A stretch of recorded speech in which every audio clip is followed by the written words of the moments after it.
jalan jauh, lo harus mencoba jalan-jalan ke gunung. Dan kali ini gue berbicara sama apa ya, bisa dibilang ya, mungkin sesepuh lah kali di gunung, udah jauh ya. Enggak lo. Masih ada yang lebih kaliber ya. Iya, masih ada yang lebih jauh ya. Nah, kita perkenalan dulu Mas. Dari siapa? Saya Rendra Wisnubrata. Asal dari mana? Kalau asal bingung. Asal bingung ya. Bapak Jogja, Ibu Semarang. Aku lahir di Kerinci. Jadi lebih ke Kerinci itu dah. Lebih ke Kerinci itu dah disebut. Nah, Mas Iren aktivitasnya apa Mas sekarang Mas? Kalau sekarang masih ngurusin kopi sih, lebih ke kopi. Ya, ngebar lah. Iya, ngebar.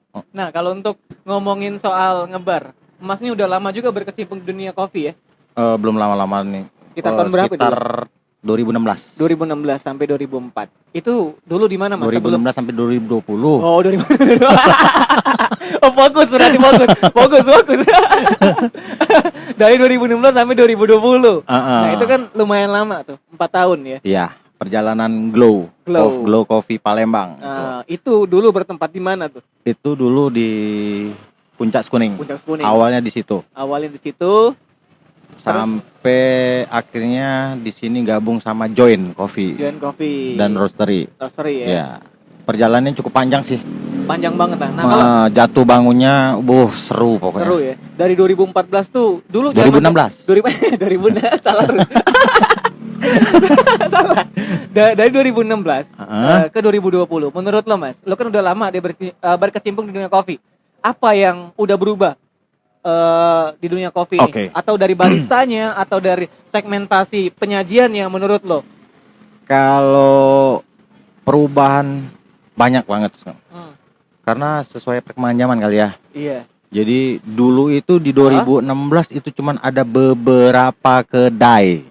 Di antaranya Glow Coffee, ada History Coffee, ada Kopi Baik, Kopi Pulang dulu lama tuh. Kopi Pulang. Kopi Pulang, terus Shelter Coffee. Apa lagi ya? Kopi Paste. Kopi Paste. Iya. Lebih ke komputer itu. Di mana? Di mana tuh? Jalan Angkatan 45. Oh, ada Kopi Paste memang ya? Iya, benar. Tapi sekarang sudah almarhum.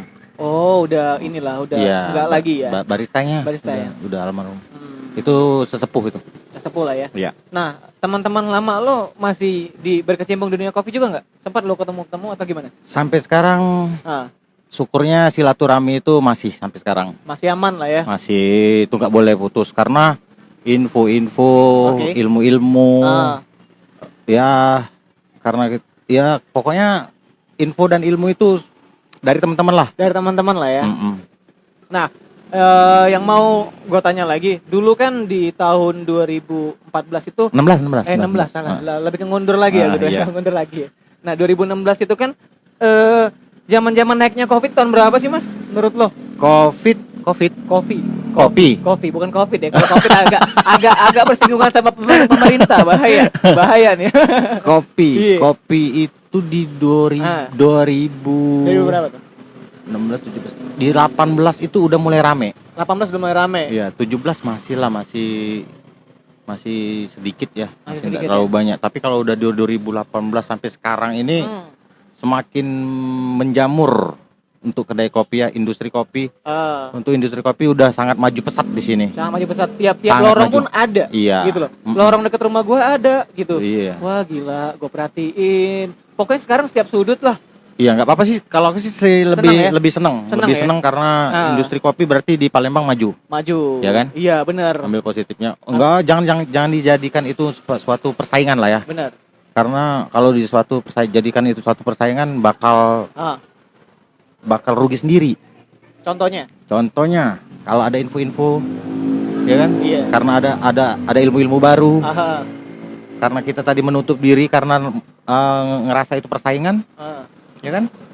Jadi kita udah dapat ilmu, udah dapat info. Iya sih. Ya kan? Iya, makanya ya menurut gua dengan banyaknya industri kopi atau kedai-kedai kopi di Palembang, semakin kita bisa sharing bareng. Yes.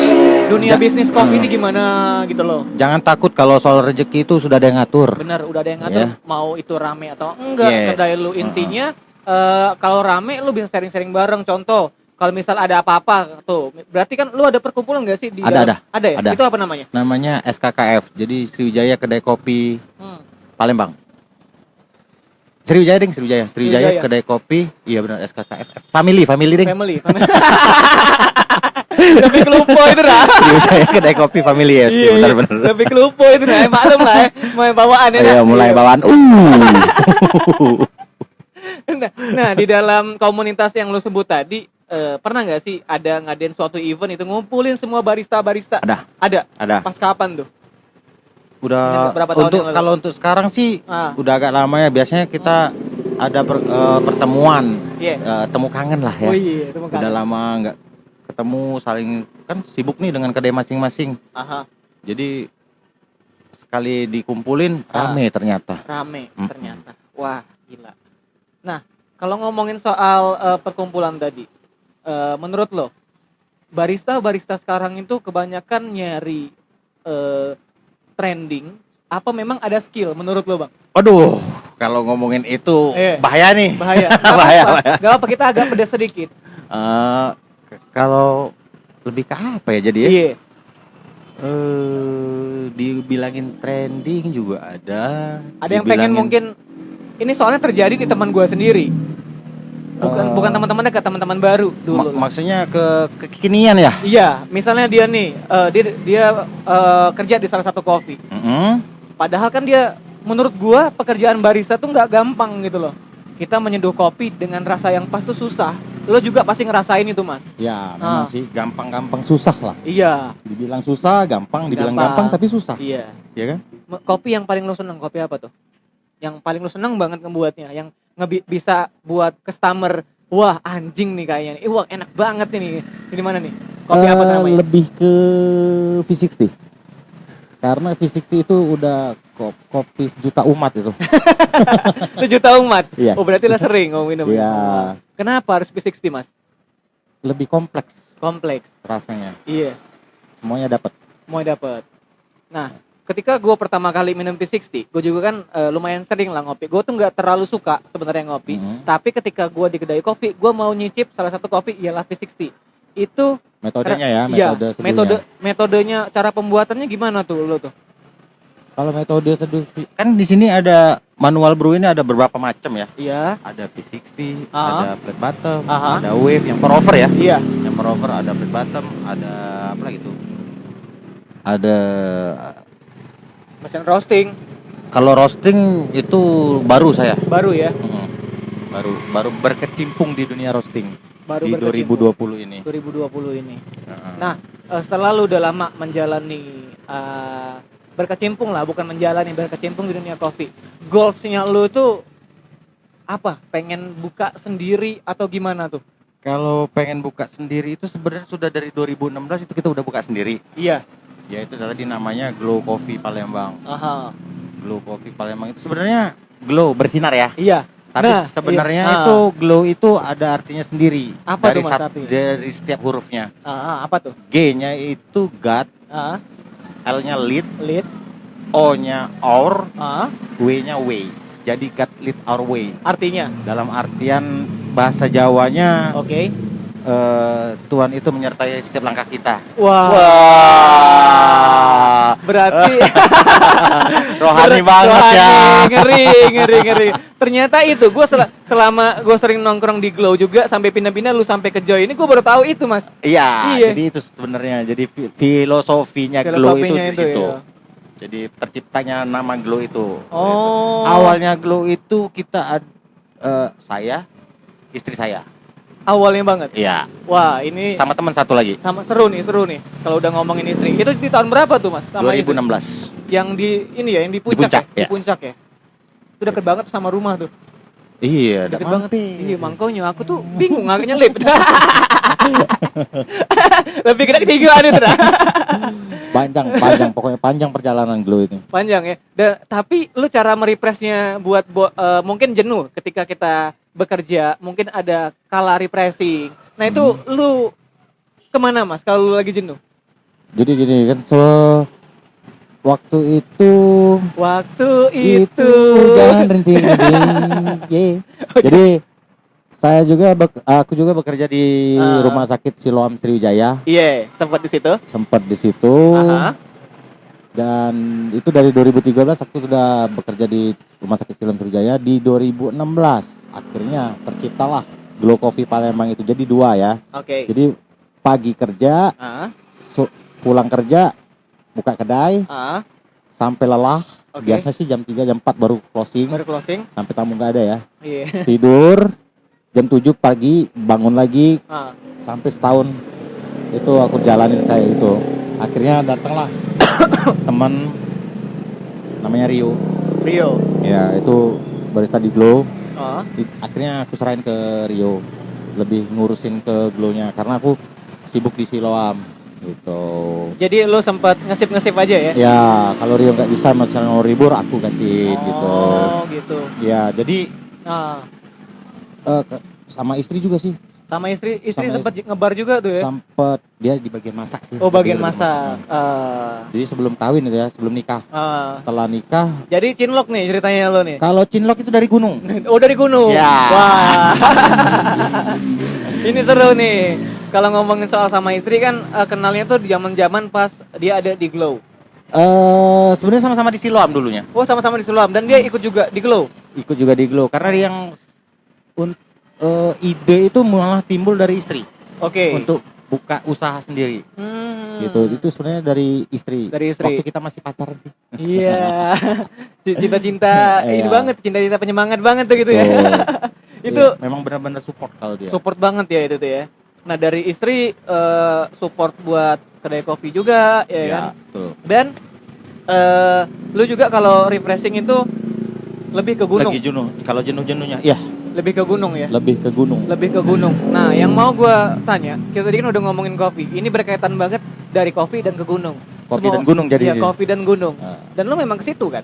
Yes. Nah, jadi kopi dan gunung itu kalau untuk kehidupanku itu sangat sangat never ending lah pokoknya. Tak pernah berhenti lagi. Ya, harus wajib sampai akhirnya nggak bisa lagi. Udah. Jadi kopi dan gunung itu benar-benar sudah menyatu. Wow. Kopi dan gunung. Yes. Lu bawa kopi ke gunung. Nah, itu gimana tuh? Jadi maksudnya nih kalau udah ngomongin kopi sama gunung itu sangat berketerkaitan banget menurut gua. Iya, karena kopi yang aku jalanin sekarang sekarang terus gunung yang aku hobi naikin terus. Ini gunung apa nih? Patut diperjelas nih. Gunung bener, bukan gunung kembar ya. Gunung kembar di rumah ya. Lebih ke gunung kembar itu nah. Jadi sangat berkaitan. Tapi kenalnya sih gunung dulu. Karena kita di gunung kan ngopi nih. Iya, benar. Sedap banget tuh. Ngopi di gunung. Akhirnya hobi ngopi, terciptalah kedai kopi. Awalnya dari gunung. Iya. Awal-awal lu bisa kepikiran, semua orang kan ada tempat mungkin yang bisa buat dia tuh relax. Buat dia tenang. Lu kenapa memilih gunung, Mas? Buat tempat lu relaxation. Sebenarnya banyak ya kalau tempat relax ya. Bener. Tapi aku milih ke gunung. Kenapa? Karena di situ benar-benar di sana di mana uang nggak ada artinya, ya kan?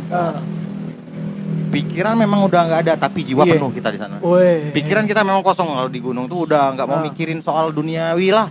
Pokoknya fokus dulu lah, gitu ya. Tapi jiwa kita penuh di sana. Nah, jadi pikiran dan jiwa itu beda. Nah, jadi kalau pikiran kita tuh kalau di gunung udah benar-benar nggak mikirin apa-apa lagi.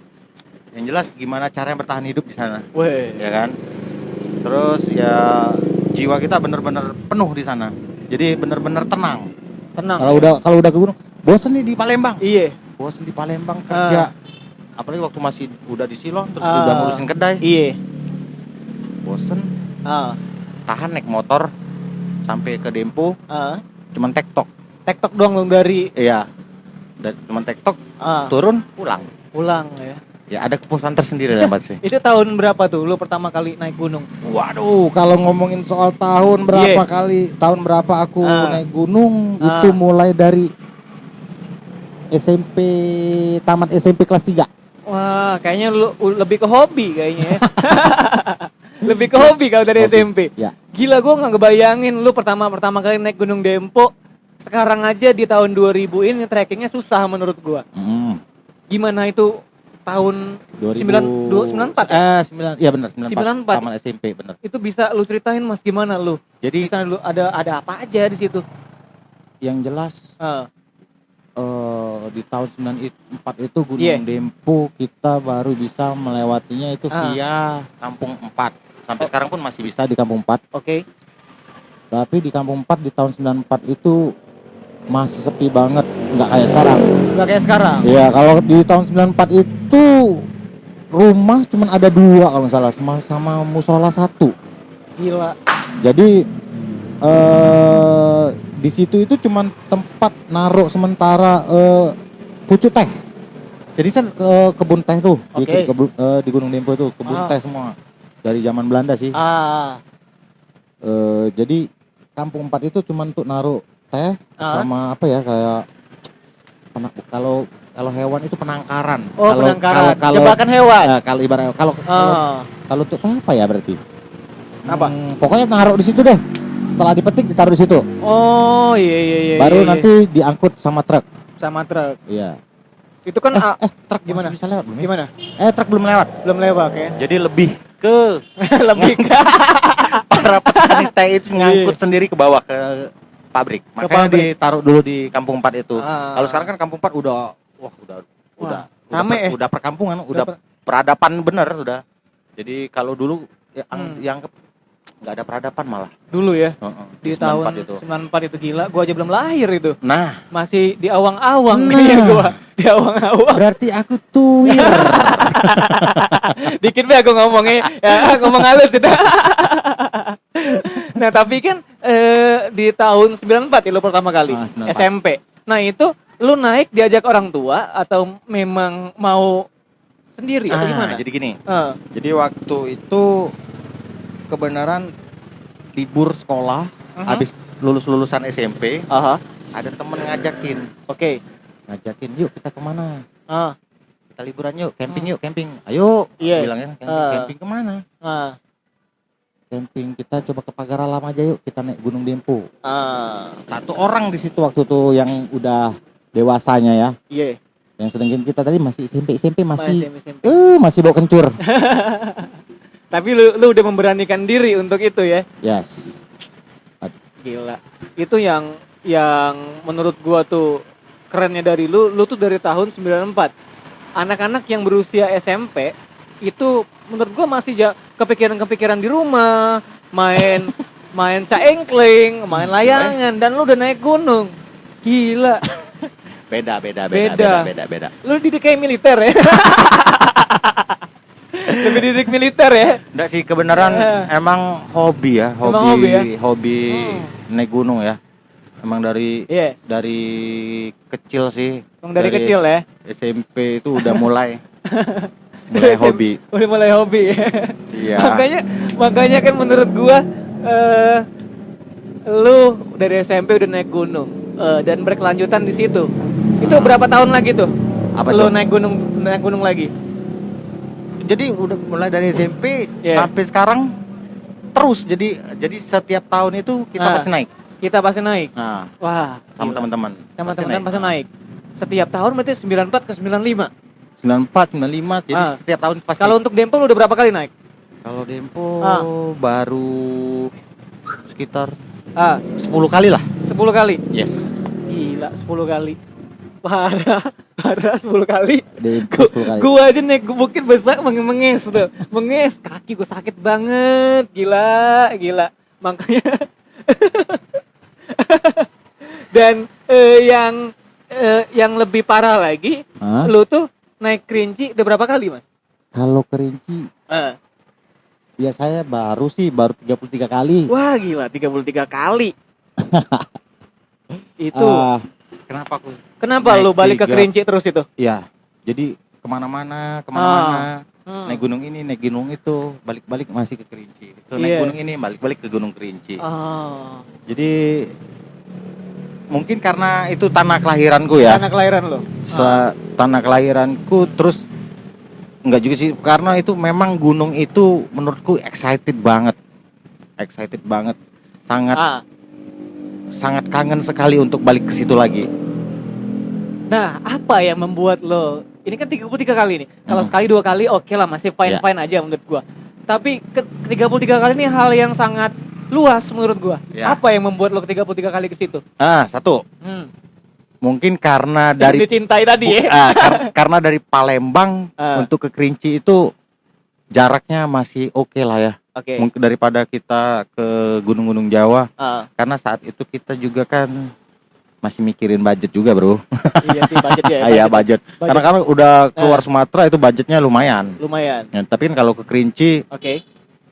Tapi kalau ke Kerinci sama Dempo sebenarnya lebih deketan Dempo kan? Benar. Tapi aku lebih senang ke Kerinci gitu. Alasan yang Kerinci tadi yang lu bilang itu lah ya. Jadi karena benar-benar nggak tahu ya. Karena mungkin tertinggi, nggak jadi patokan sih sebenarnya. Kalau tertinggi memang tertinggi ya untuk kelas Merapinya Kerinci memang lebih tertinggi di Indonesia. 3.800 ya? 3.800 mdpl. Itu iya karena emang gunungnya coba deh. Iya. Kapan kesana ayo? Tahun depan. Oke. Nah, ngomongin kamu harus nyaksiin sendiri biar ngelihat gimana Kerinci itu. Pokoknya excited banget. Nah, apa yang lo incer, Mas, ketika lo naik gunung tuh? Yang sebenarnya, nah ini, kalau ngomongin soal ini, balik-balik ke individu sih. Kalau aku sih pribadi ada kepuasan tersendiri begitu udah nyampe di topnya, begitu masuk hutannya, itu ada kepuasan tersendiri pokoknya. Intinya enjoy.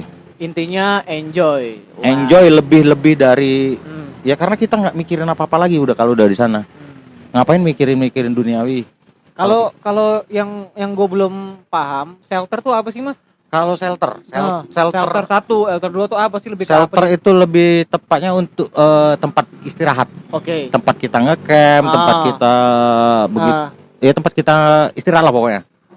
Beda dengan pos. Kalau pos itu memang tempat istirahat juga, tapi nggak layak untuk buat camp. Berarti nggak layak lama maksudnya? Iya benar. Mungkin cuman cukup 1 tenda atau 2 tenda itu pos ya. Gitu. Itu. Jadi kalau shelter itu lebih luas ya. Shelter itu lebih puas. Apalagi vegetasi itu rimbanya ya. Jadi ada batas vegetasi. Jadi batas vegetasi itu batas pohon. Menuju puncak itu batas pohonnya, setelah itu pasir. Setelah itu pasir. Pernah nggak lu ketika lu naik selangkah turun berapa langkah? Udah. Apa Semeru tuh? Semeru ya? Itu Semeru, gila. Kalau Semeru itu naik 5 langkah, turunnya 3 langkah. Wah. Jadi benar-benar menguras tenaga. Tapi emang bagus juga gunung itu, sangat bagus malah. Pelajaran hidup yang lo dapetin di gunung, Mas, apa, Mas? Itu biasanya ada keterkaitannya. Ya. Jadi lebih bersyukur, lebih dekat dengan Tuhan. Iya. Karena di situ kita dipertaruhkan hidup dan mati lah ya. Sebenarnya jauh-jauh deh pikiran yang mati-mati itu. Iya, jauh-jauh lah. Karena balik-balik ke human sih. Human error ya. Ke individunya. Kalau kita bawa enjoy dan peralatan siap, untuk segalanya siap lah pokoknya disiapin, akan aman. Berarti beda sama bukit ya. Kalau kita bukit tuh ibaratnya nggak terlalu dingin ya. Nggak juga sih, ada bukit yang dingin. Ada bukit yang dingin ya. Jadi perbedaannya tuh cuman di kawah aja sih. Di kawah aja. Kalau gunung, disebut gunung itu karena dia ada kawah. Ada kawah. Nah, kalau bukit kan nggak ada kawahnya nih. Tapi kalau udah sama juga, kalau bukit itu walaupun nggak ada kawah, tapi ketinggiannya udah nyampe 3.000 mungkin bisa disebut gunung juga. Pokoknya lebih dari 3.000 tuh gunung. Lebih dari 2.000 lah. Lebih dari 2.000 gunung ya. Nah, ngomongin karena soal, nggak pantas lagi disebut bukit. Kenapa? Karena bukit itu kan lebih di bawahnya gunung lebih ke di bawah gunung. Itu. Ngomongin soal peralatan. Di gunung itu kan harus safety. Pertama safety itu bukan dari alat aja menurut gua, dari mental, dari fisik. Nah, itu apa aja Mas menurut lo safety-nya? Lebih ke jaket atau kemana gitu? Persiapan itu awalnya kita ada perencanaan nih mau naik gunung. Iya. Minimal seminggu sebelum kita aktivitas itu persiapin diri dulu. Mulai dari olahraga.